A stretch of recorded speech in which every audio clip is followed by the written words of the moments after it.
resultados y mira que lo he vivido de forma personal, de forma muy intensa.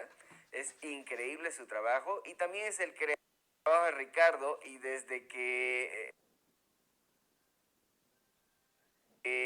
pensamos en particular en esta generación de mamás y papás que han estado pidiendo su expertise, pensamos en él y al fin lo tenemos aquí en nuestro estudio para que nos comparta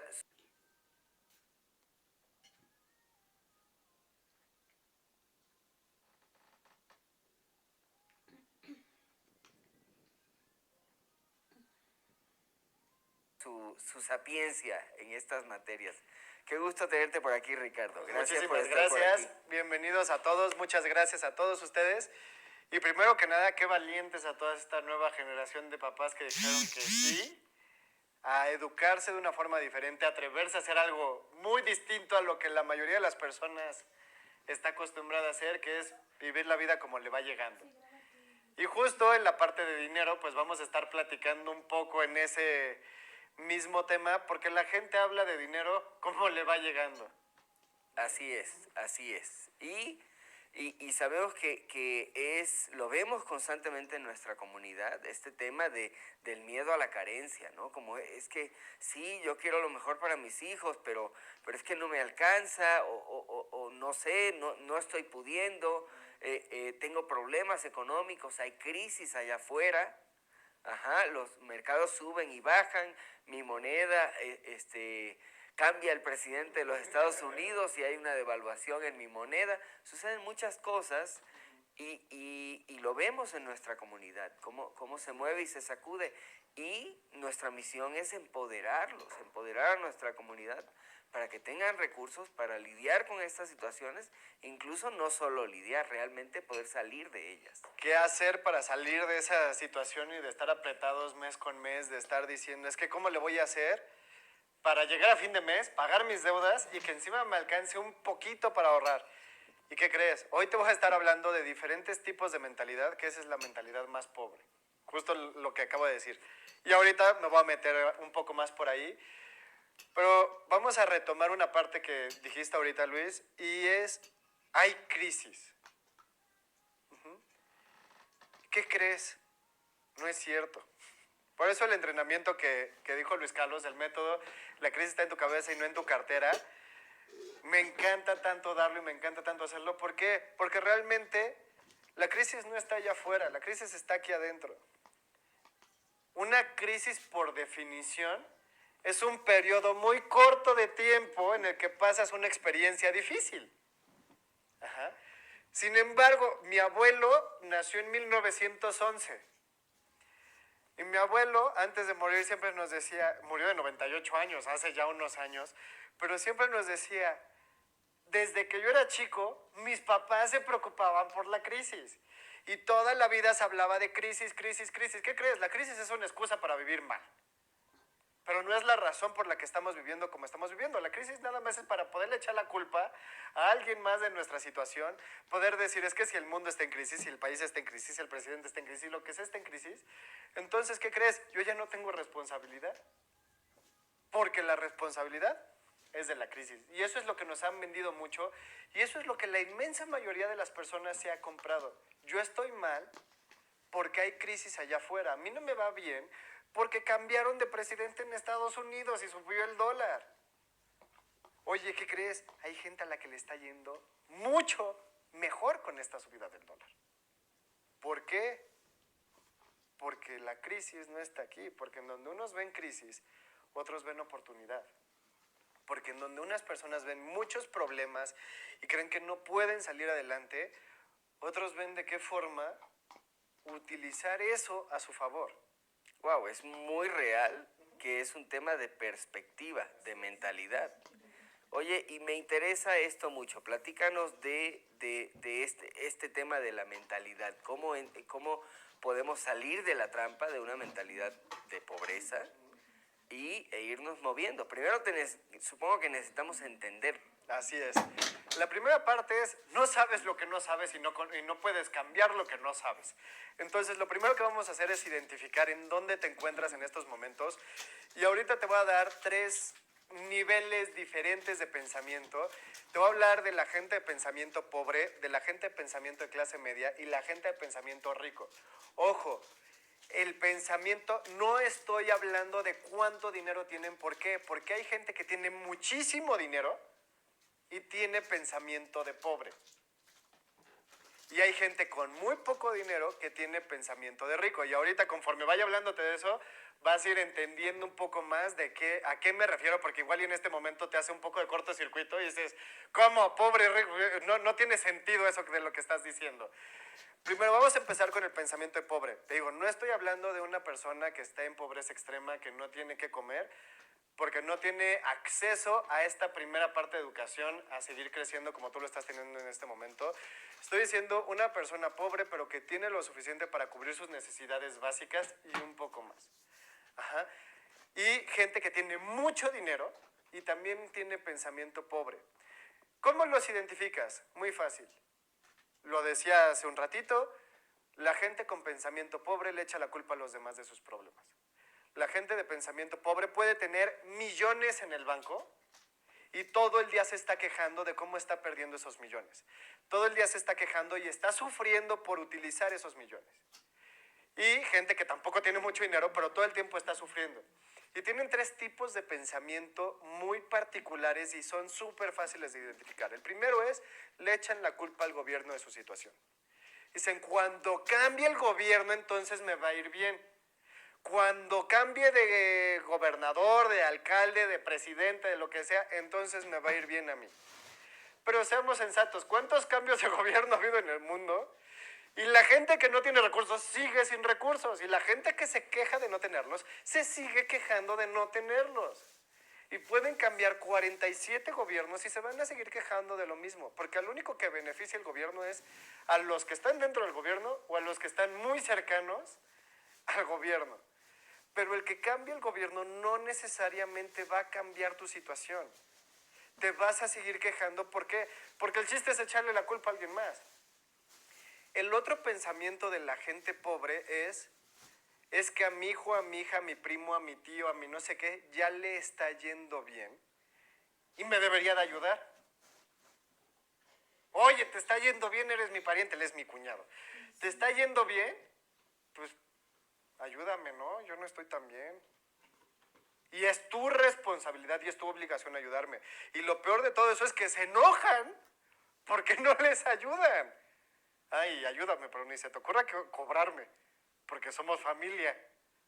Entonces, le avientan la responsabilidad a su familia en lugar de asumir su propia responsabilidad. Primero es, se lo aviento al gobierno. Segundo es, se lo aviento a mi pariente que más dinero tiene y digo que por su culpa yo estoy mal porque él no me quiere ayudar. Y el tercero es el que más me encanta.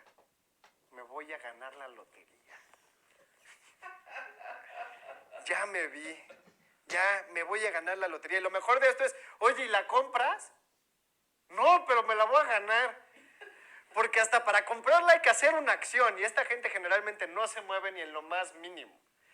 Y bueno, hay algunos que sí la compran, pero realmente cuando la gente compra boletos de lotería, compra ilusión, compra fantasía.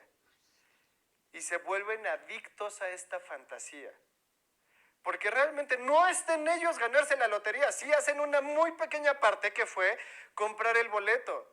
Pero no está en ellos ganarse la lotería. Y hace poco estaba escuchando unos estudios que hizo un matemático que me dio mucha risa. Se puso a estudiar las loterías del mundo y empezó a ver cuál era el porcentaje de probabilidad que realmente podrías tener al comprar un boleto de lotería y sacártela. Y es absurdo. ¿Se acuerdan de la sección amarilla? Estos libros antes de que existiera Google, en donde era un libro de este tamaño y venían los teléfonos de todo el mundo y de todas las cosas. Esta persona dice, este matemático, cuando empezó a comparar las probabilidades de sacarse la lotería, lo comparó con la sección amarilla y dijo, es tan probable sacársela como un día a ciegas, abrir la sección amarilla, en cualquier página, al azar, con los ojos cerrados, apuntar hacia un número telefónico y que ese número sea el tuyo. Wow. O sea, ¿existe la posibilidad? Sí, ¿Qué tan probable es que suceda? Es mínimo. Pero esta persona sigue gaste y gaste y gaste y gaste en lotería porque solo está fomentando una ilusión. Que si en lugar de estar gastando en boletos de lotería, utilizar ese dinero para salir de deudas, para comprar algo que realmente necesita, para invertir, le empezaría a ir mucho mejor. Pero cada mes, religiosamente, cada semana, compran sus boletos. Entonces, esta gente es muy fácil, te digo, no importa cuánto dinero tenga. Porque de pronto vemos a gente millonaria que heredó o que sí se ganó la lotería y que pierden todo así.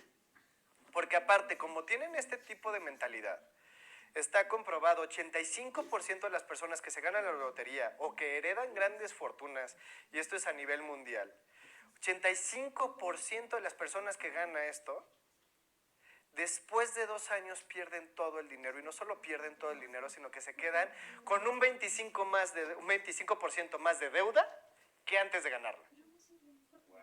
¿Por qué?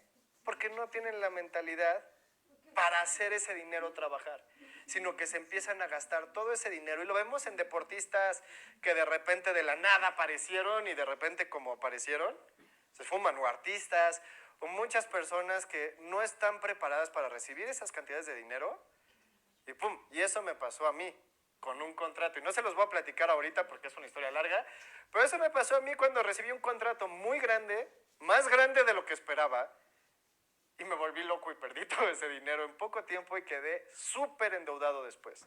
Y esto te ayudó como a despertar. Ese fue el momento en el que dije, algo está sumamente mal, porque después me di cuenta que estaba saboteando todos mis proyectos. Entonces, por eso estoy aquí hoy contigo, porque aprendí esa lección, pero mucha gente se queda atorada con eso y le empieza a dar mucho miedo más, empieza a dar mucho más miedo el dinero. Después de la gente pobre tenemos a la gente de clase media. Esta gente, te digo, no estoy refiriéndome a un ingreso mensual, estoy refiriéndome al tipo de pensamiento. Esta gente es la que dice, estudia mucho, trabaja duro y te va a ir bien en la vida. Ten un trabajo seguro. Esta gente toma más responsabilidad que la pobre, porque si te das cuenta ya está diciendo, haz algo. Ajá. Pero tristemente, y no digo que estudiar sea malo, estudiar es muy bueno, yo estudio todos los días. Sin embargo, en la educación formal, en las licenciaturas, maestrías, doctorados, una solo es formación académica. No te enseñan educación emocional. Robert Kiyosaki, el autor del libro Padre Rico, Padre Pobre, y Blair Sinclair, el autor de Vendedores Perros y el socio de Robert, hablan mucho de esta parte en donde dicen, si no tienes inteligencia emocional, no tienes nada. Lo ves de repente en un partido de fútbol, van ganando un equipo, le está yendo súper bien, pasa algo, uno de los jugadores se frustra, empieza a dar patadas porque no tiene inteligencia emocional y en ese momento pierde.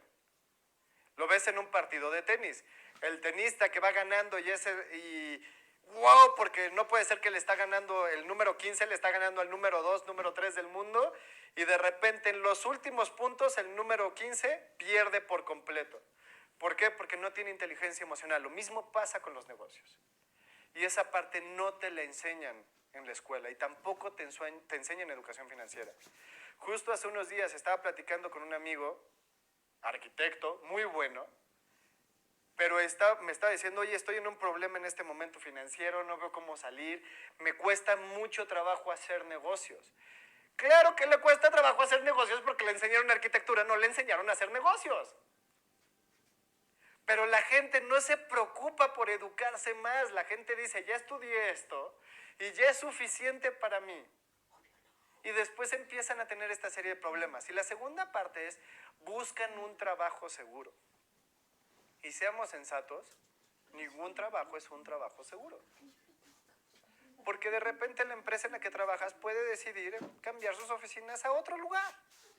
O de repente pueden decir, ¿sabes qué? Nosotros nos fuimos a la quiebra, no es tu culpa, pero pues ya no te podemos pagar. O de repente también pueden decir, vamos a contratar a 3 personas para cubrirte a ti. Cualquier cosa puede pasar. Claro, la empresa necesita ver por sí misma, Así es. por su crecimiento. Y seguramente no es que a ti no te vea, pero en primer lugar está la empresa. Claro. Pero esta gente busca seguridad. Su pensamiento es hacia, voy a estar seguro, meto mi dinero en el banco, que cuando tienes tu dinero en el banco estás perdiendo dinero porque el banco no te da rendimientos. Entonces dices, yo meto mi dinero en el banco porque en el banco está seguro.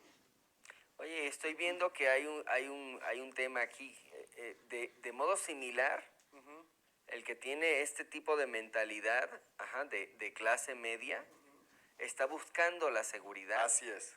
pero la pone afuera de sí mismo. También la pone en otra persona. Así como el pobre pone la esperanza afuera de sí, la pone afuera, aquí también está depositando esa responsabilidad afuera de sí mismo. Así es. Ya hace algo, pero no hace suficiente. Ya. También es gente que se queja todos los meses de sus deudas. Cada mes se queja de sus deudas porque sus deudas se los comen. Una característica de la gente clase media es que quiere verse más arriba, entonces gasta mucho más de lo que gana. No tiene presupuestos. Y aquí vamos a hablar también de cómo tener un 25% más cada mes, cómo tener más ingresos. Y una de las partes principales es, haz presupuestos. Y ahorita te lo voy a hablar más a profundidad, porque uno de los graves errores que hace esta gente es que no tiene un solo presupuesto. Como le viene el dinero, se lo gasta. No sabe ni en qué se lo gasta, pero se lo gasta. Y cree que no puede ahorrar. Siempre está pensando en, voy a ahorrar cuando me suban el sueldo. Entonces sí voy a poder ahorrar. Pero también piensa, es que entre más ganas, más gastas. Entonces me suben el sueldo y ya no puedo ahorrar porque ya me lo gasté todo otra vez. En lugar de estar quitando ese dinero y estarlo metiendo a un fondo de ahorro, de tasa diaria, de rendimientos diarios y que puedas utilizar el dinero diario, etc. Si llegan a ahorrar para viajes, por ejemplo. Llegan a ahorrar para algunas cosas, pero no están dispuestas a posponer el placer inmediato por algo a mediano o largo plazo. La gente clase media quiere placer inmediato y es, prefiero gastarme esto ahorita a invertirlo, a ahorrarlo, a hacer algo con ese dinero y utilizarlo después en algo más grande. Como que les quema el dinero. Y vemos gente que tiene muchos millones, pero gasta cada mes muchos millones. Decimos, pero ves que vive en una mansión, ve el coche que tiene un coche deportivo del año súper lujoso. Sí, pero solo está comprando cosas por estatus, solo está comprando cosas para que lo vean. No está generando algo más, su dinero no trabaja para él. Y ahí es en donde entra el pensamiento del rico. El pensamiento del rico emprende porque no espera que alguien más lo haga por él. Hace lo necesario para que las cosas sucedan. Inventa. Y no inventa conforme a las necesidades de la gente. O sea, creyendo que estas son las necesidades de la gente, sino que es un visionario. En una entrevista alguna vez a Henry Ford, cuando le preguntaron, oye, ¿cómo se te ocurrió generar un motor a combustión, etcétera, si no había? ¿Cómo lo inventas? ¿Cómo escuchaste esa necesidad de la gente? Dijo, no, es que yo no escuché la necesidad de la gente. Si hubiera escuchado a la necesidad de la gente, me hubieran pedido un caballo más rápido para jalar sus carretas.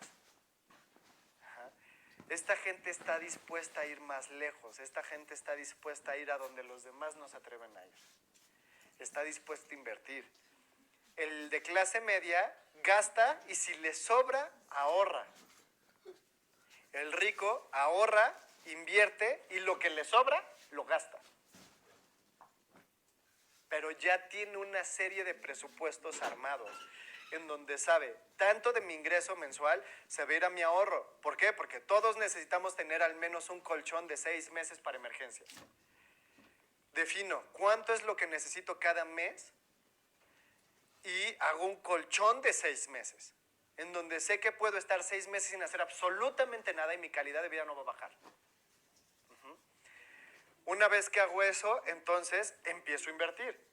Y aparte pongo este dinero, este ahorro, lo pongo en una liquidez diaria. Y sí, yo sé que la liquidez diaria no te da tantos rendimientos, pero te da más rendimientos que tenerlo abajo del colchón. Te da más rendimientos que tenerlo dentro de una cuenta de ahorros en el banco, porque una cuenta de ahorros en el banco pierde dinero. ¿Por qué? Por la inflación. Entonces, lo que necesitas es ver qué instrumento de inversión hay en tu país que sea seguro, porque aparte si es de liquidez diaria, es seguro, no son variables, no pierdes si baja la bolsa, no ganas si sube la bolsa, es una liquidez muy estable, igual y es del 1, 2 o 3%, pero es un 1, 2 o 3% que no tenías antes. Entonces, está bien. Y la otra parte, se atreven a invertir. Se atreven primero a aprender a hacerlo y empiezan a buscar instrumentos en donde puedo invertir y empiezan a buscar múltiples fuentes de ingresos. No necesariamente trabajan más horas. El de clase media piensa que tienes que trabajar muy duro y tienes que trabajar mucho. Pero si eso fuera cierto, digo, yo veo a los obreros que están trabajando en un edificio al lado de mi edificio. Trabajan como no tienes idea. Muchísimas horas al día. Y te lo juro que no viven como les gustaría vivir. Ajá. Hay gente que trabaja muy duro y trabajar muy duro no es la solución. Y me encanta el ejemplo que dice Bryce Pritchett en su libro. Bryce Pritchett es un autor muy bueno y tiene un libro que se llama Tú al cuadrado, You Squared. En realidad es un folleto de 18 páginas, 18 principios. Cada principio es un libro. Aunque sea en una página, o sea, cada principio yo los he leído miles de veces y uno de ellos es trabajar más duro te mata. Y cuenta que estaba un día en una cafetería y no se había dado cuenta que estaba en un cementerio. Cuando se da cuenta que escucha contra el vidrio un golpeteo. Y era una mosca que estaba pegando y pegando y pegando y pegando una y otra y otra y otra vez al vidrio. Y como que se echaba más para atrás para tomar más vuelo y se volvía a estrellar. Y vio que era un cementerio porque cuando volteó hacia abajo vio que había un par de moscas muertas también justo en ese vidrio. Y dice, si la mosca tan solo se diera cuenta que a 2 metros hay una puerta enorme abierta y lo único que tiene que hacer es cambiar de dirección y salir por el otro lado. La mayoría de las personas no se atreve a cambiar de dirección. La mayoría de las personas quiere seguir haciendo más duro y ponerle más trabajo a lo que no funciona. Muchos hemos visto gente que tiene 2 trabajos,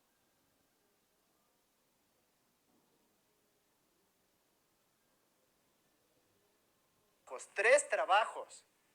Siguen quejándose de que no les alcanza, pero ahora están mucho más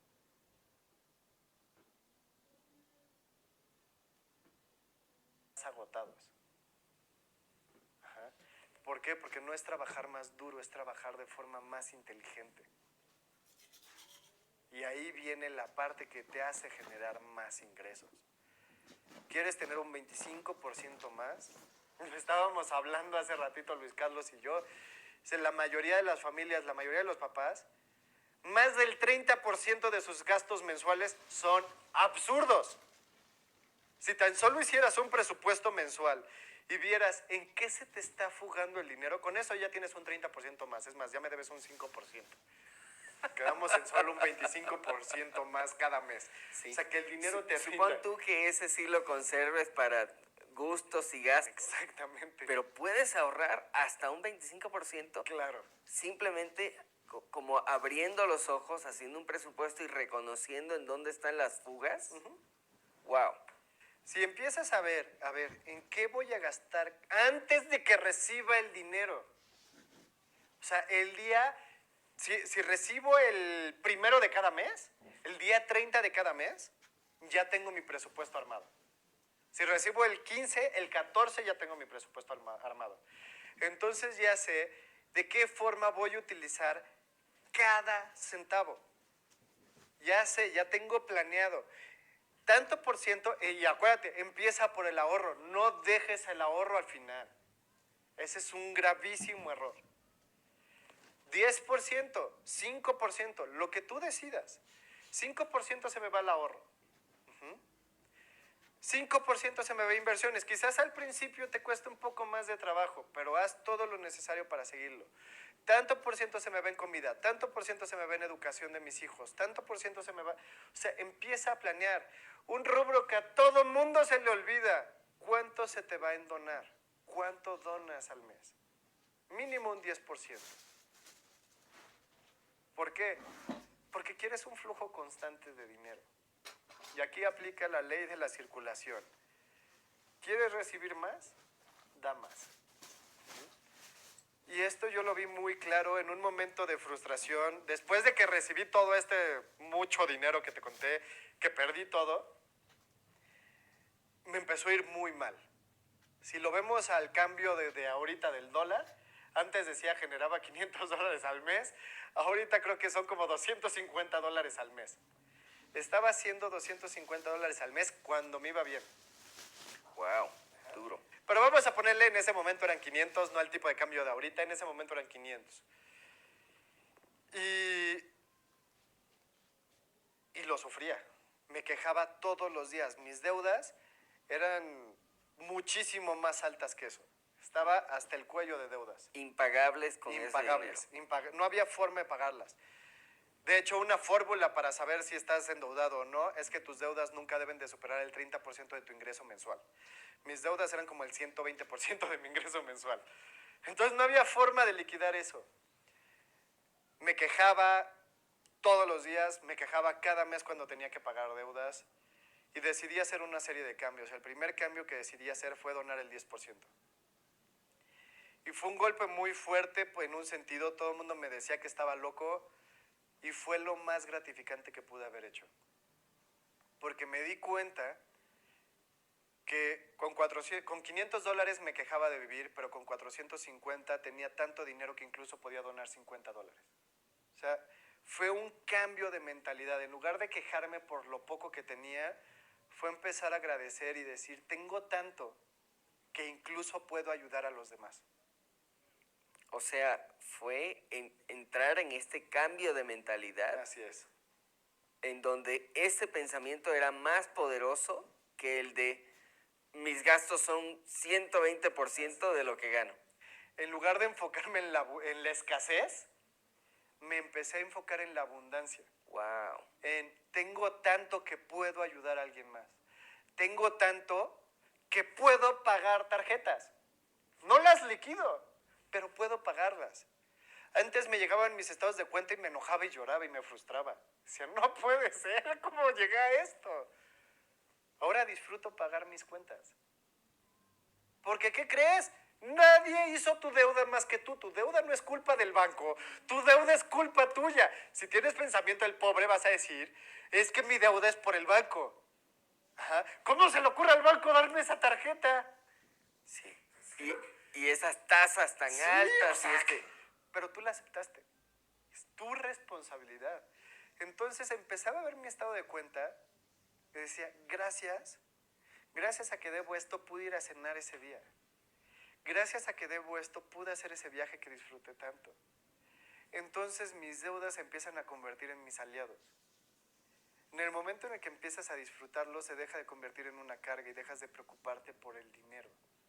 Hay que entender algo. El dinero no es un fin, el dinero es un medio. La mayoría de las personas pone el dinero como un fin. Y no es así.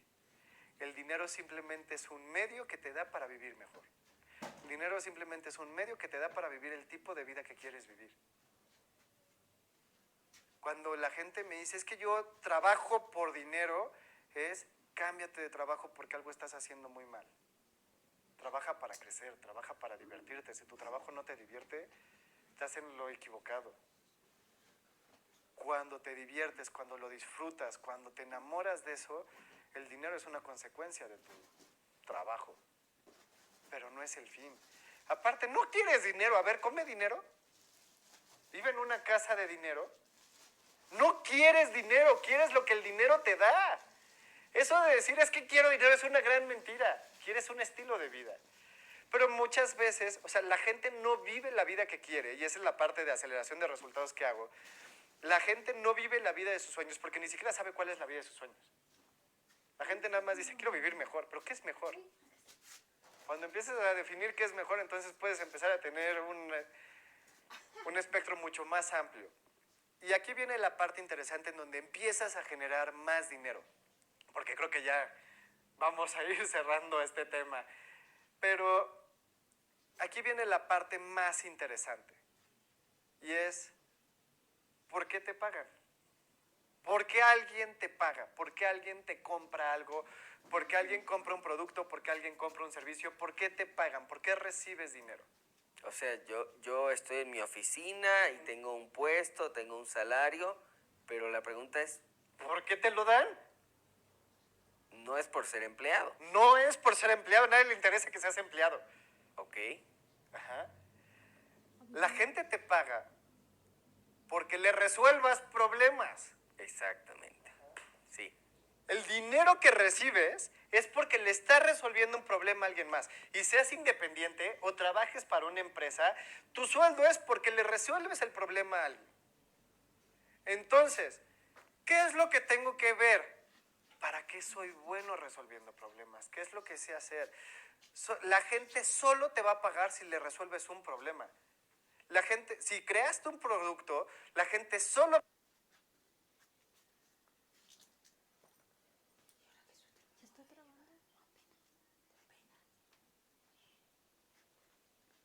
va a comprar tu producto si ese producto le resuelve un problema. Si no le resuelve ningún problema, no tiene caso comprar tu producto. Es un absurdo. Te compras ropa porque te resuelve el problema de estar desnudo. Y del frío y de lo que sea. Todo es resolver problemas. Entonces, mi trabajo es darme cuenta, uno, qué problemas soy bueno resolviendo. Claro. Dos, la gente está dispuesta a pagar por esa resolución de problemas. Porque hay problemas que la gente dice, sí, está bueno que me lo resuelvas, pero no va a pagar por él. Entonces tengo que darme cuenta, ¿hay alguien que va a pagar por esa resolución de problemas? Tres, ¿en dónde está esa gente?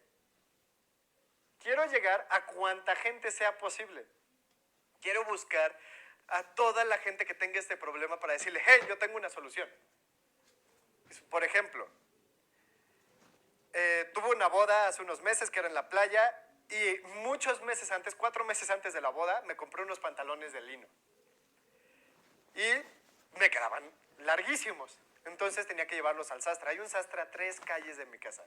Pero me daba la peor flojera del mundo llevarlos al sastre.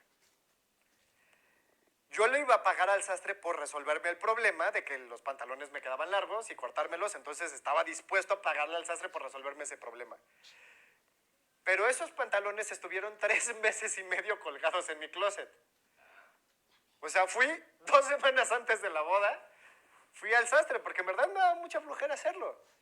Si ese sastre hubiera puesto un servicio a domicilio, en donde pues estoy a 3 calles, si él hubiera ido a mi casa a tomarme las medidas, llevárselo, cortarlos y regresármelos a mi casa, hubiera estado dispuesto a pagar por 2 problemas. 1, el que me los corte. 2, el que vaya por ellos. Entonces, ese sastre, en lugar de haber ganado X dinero, hubiera ganado una suma mucho más alta por un trabajo que le implicaba muy poco. La gente estamos dispuestos a pagar mucho más por problemas resueltos. Entre más problemas nos resuelvas, más te vamos a pagar. Claro. Entonces, ¿quieres generar un 25% más? Identifica qué problemas... En este momento, empieza a escribir. Deja de verme, ponle pausa y ahorita regresas. ¿Qué problema puedo resolver? Ajá. ¿Qué problemas resuelvo? ¿Y de qué forma puedo llegar a más gente? Ajá. Entre más gente puede... O sea, y eso lo puedes hacer en este primer mes. Si hago más llamadas, si hago más visitas, o sea, si dejo de echarle la culpa a los demás, ¿qué sí está en mí hacer para hacer esto? Ahora quizás tú dices, oye, pero yo trabajo en una empresa. Pues no es como que pueda buscar más clientes porque no soy vendedor. ¿Qué hago? Muy fácil. No sé en otras partes del mundo, pero aquí en México hay una frase en donde a los jefes les encanta y odio mucho esa frase cuando daba cursos en empresas. Es una frase que me enojaba mucho y es, aquí nadie es indispensable. Pero algo que se les olvida mucho es que todos son necesarios. Tu trabajo es volverte, si bien no indispensable, sumamente necesario para la empresa. En el momento en el que tú seas sumamente necesario para la empresa, entonces en ese momento la empresa te empieza a valorar más. O sea, entre más problemas resuelva, y no quiere decir que haga el trabajo de 25 personas. En mi área, en mi trabajo, me necesito convertir en el mejor y a tal nivel en el mejor que si me quisieran suplir, mínimo tendrían que contratar a 3 personas. O sea, soy tan bueno que sé que si me voy, entre 3 personas apenas van a poder sacar mi trabajo. A ese grado de compromiso necesitas llegar. Y de capacidad de resolución Claro, de problemas. Claro.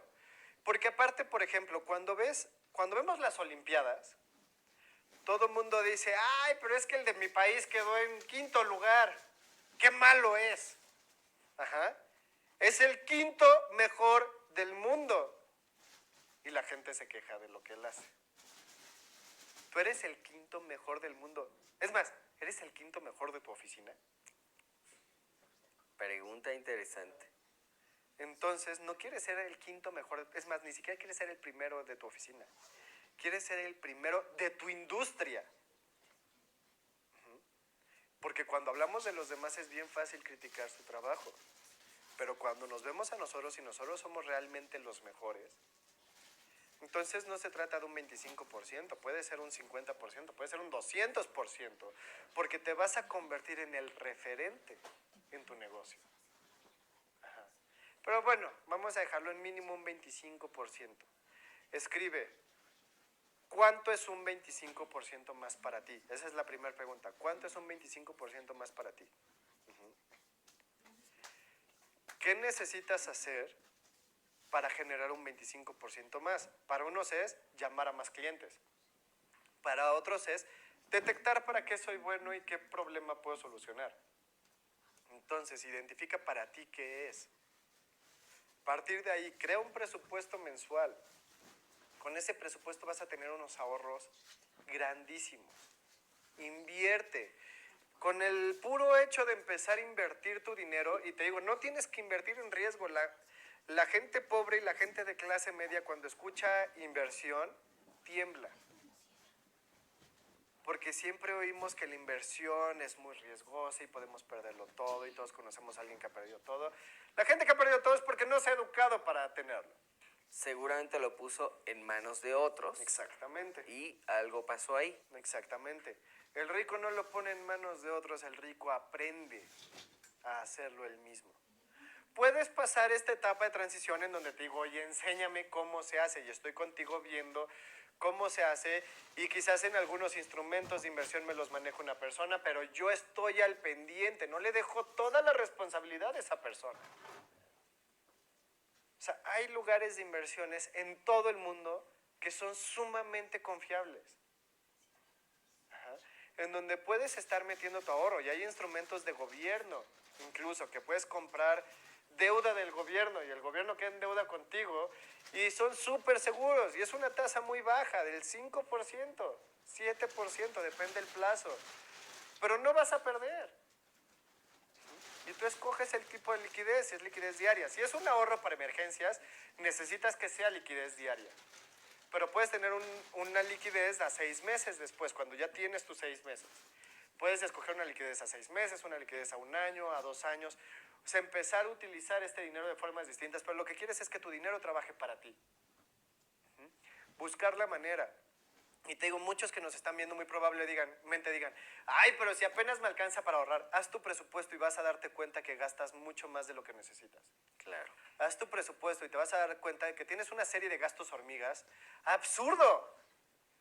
Sí, y así sea un 5%, un 10% o hasta un 30%, como las estadísticas dicen, si no haces el análisis no vas a saber. Claro. Entonces, siempre ten un presupuesto mensual y en estos primeros meses busca apretarte el cinturón. O sea, en estos primeros meses de ajustes, haz como ¿cuál sería lo mínimo indispensable? Y no te digo que no tengas diversión, porque también es muy necesario. Pon tanto por ciento se va a ir en ocio, en ir al cine, en comidas fuera, en salir a pasear. O sea, pon un porcentaje que vas a utilizar para eso. Pero tenlo también ya medido. Y quizás si ibas al cine 4 veces al mes, ve una. No te estoy diciendo no vayas. Estoy diciendo reduce. No te preocupes, va a seguir existiendo el cine cuando regreses el siguiente mes. Y no te preocupes, las películas ya las vas a encontrar en otros lados. Igual se te fue una, pero bueno, no pasa nada. Ajá. Busca hacer estos recortes y una vez que te acostumbres a ese presupuesto mínimo en el que digas, esto ya es así, no sufro, ojo, no estoy diciéndote que sufras. Estoy diciendo, quédate en un presupuesto en el que puedes seguir viviendo bien, pero no estás tan explayándote en todo, gastándolo en todos lados. 3 meses, practícalo. Una vez que hagas eso, entonces empieza a usar esos colchones, porque aparte aquí ya vas a tener un sobrante de dinero. De quizás el 5, el 15, el 30, y he visto casos que es del 55% de gastos que se les van en cosas completamente absurdas y ni siquiera se habían dado cuenta que se les iban así.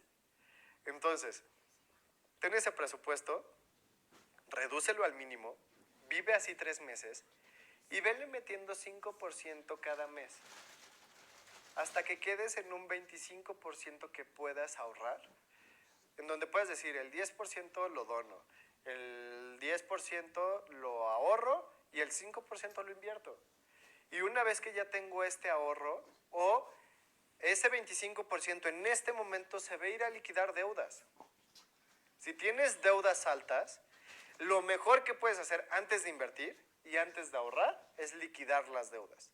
Ojo, si tienes deudas, todos estos excedentes utilízalos para pagar las deudas. Y en el entrenamiento que muy pronto te vas a enterar, la segunda etapa de este entrenamiento de la crisis está en tu cabeza, no en tu cartera, que ya está a punto de salir. Ahí te voy a enseñar también cómo liquidar todas tus deudas a la mitad de tiempo, es más, una cuarta parte del tiempo del que tienes pensado. En uno de los módulos hay no me acuerdo ahorita cuántos módulos son, pero en uno de los módulos un paso específico es completamente detallado hacia cómo pagar deudas, cómo hacer una bola de nieve para liquidar deudas mucho más rápido, etc. Oye, Ricardo, estoy feliz porque ya estás haciendo este entrenamiento que va a poder servir de forma masiva. Así es. Porque lo sé por la experiencia de cómo nos ayudaste a nosotros y a las personas que se acercaron a ti a través de tu programa de coaching directo y en grupos, pero esto, bueno, no tienen idea de cuántas personas le han estado pidiendo esto a Ricardo, empezando por nosotros, porque sencillamente necesita estar a la mano de la gente. Necesitamos hacer una transformación en esta mentalidad de pobreza para abrirnos, para educar a nuestros hijos para la abundancia. Así es. No va a salir de un lugar. Somos el modelo que les estamos mostrando cómo vivir en la pobreza o en una mediocridad o en el miedo o desde el miedo queriéndonos anclar a una seguridad que está allá afuera en lugar de tomar las riendas de nuestras vidas en nuestras manos. Y yo te estoy súper agradecido. Que viene. Ah, sí, por supuesto. Son 2 entrenamientos los que vienen próximamente. Uno es el de la crisis está en tu cabeza, no en tu cartera. Y otro es cómo educas a tus hijos con respecto al dinero. Ese no es el título, pero de eso va a tratar. De eso, sí, llevamos meses platicando de esto y me has estado compartiendo pequeños hints, ¿verdad?, del contenido y no saben, o sea, por Dios, ya, termina. Sé que estamos ahorita entrando en vacaciones, pero ya estás en puerta para tener estos entrenamientos Así listos. es. Sí, ya está el material hecho, ya solo me falta empezar a grabarlo para que ya lo puedas tener. Estoy muy contento porque es gente que me ha estado preguntando estos mismos temas. He hecho cientos de entrevistas, he entrevistado a millonarios en dólares, o sea, millonarios en Estados Unidos, multimillonarios, millonarios aquí en México, en diferentes partes del mundo, sobre cuáles son sus hábitos, qué están haciendo y cómo han salido. Entonces, bueno, es algo que sé que les va a servir, es algo muy práctico y pues les va a encantar. Me da muchísimo gusto estar aquí con todos ustedes. Empiecen a aplicarlo. Tú decides con qué mentalidad te quedas. Y quiero cerrar con una frase de T. Harv Eker, uno de mis mentores que me encanta, y es, si pudieras hacerlo solo, ya lo habrías hecho. Entonces, sigue buscando ayuda, sigue creciendo y nos vemos pronto. Gracias, Ricardo, gracias por estar aquí y estoy al pendiente de esto, de que nos eches la mano a nosotros los papás para seguir creciendo, ¿no? Seguir creciendo y heredarle esto a nuestros hijos. Muchísimas gracias por estar aquí, por compartir esto con todos nuestros alumnos. Muchísimas gracias. Hasta pronto.